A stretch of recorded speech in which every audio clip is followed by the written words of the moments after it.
CEO Apple Tim Cook menemui Presiden Joko Widodo di Istana Negara, Jakarta pada Rabu 17 April 2024. Dalam pertemuan yang berlangsung selama kurang lebih 30 menit ini, Tim Cook menyampaikan Indonesia memiliki peran penting bagi Apple.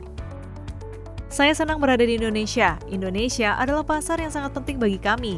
Dan saya berbicara baik dengan Presiden mengenai komitmen kami terhadap negara ini, ujar Tim Cook, CEO Apple. Salah satu poin utama yang dibahas Tim Cook dan Jokowi yakni terkait manufaktur rantai pasokan produk Apple di Indonesia.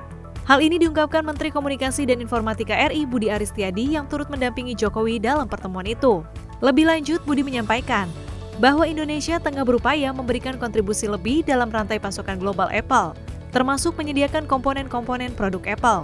Menurutnya, dari 360 komponen produk, Apple hanya menggunakan 2 komponen yang berasal dari Indonesia. Angka itu kecil dibandingkan dengan Vietnam yang memproduksi 72 komponen.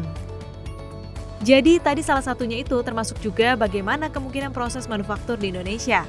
Karena pasar terbuka dan produk Apple banyak juga. Jangan impor begitu aja dong, ada nilai tambah di Indonesia, ujar Budi Aris Setiadi.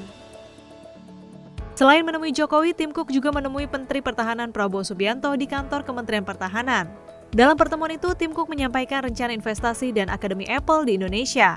Apalagi Indonesia dianggap sebagai negara menarik dan potensial bagi Apple.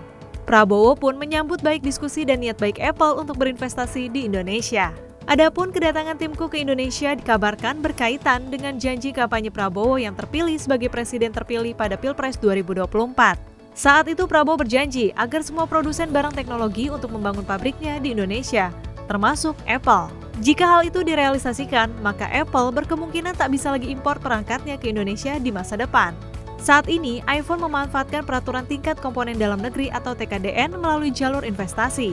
Karena itu, hingga kini iPhone dibuat bukan dari Indonesia, dan distribusi dilakukan melalui beberapa distributor resmi.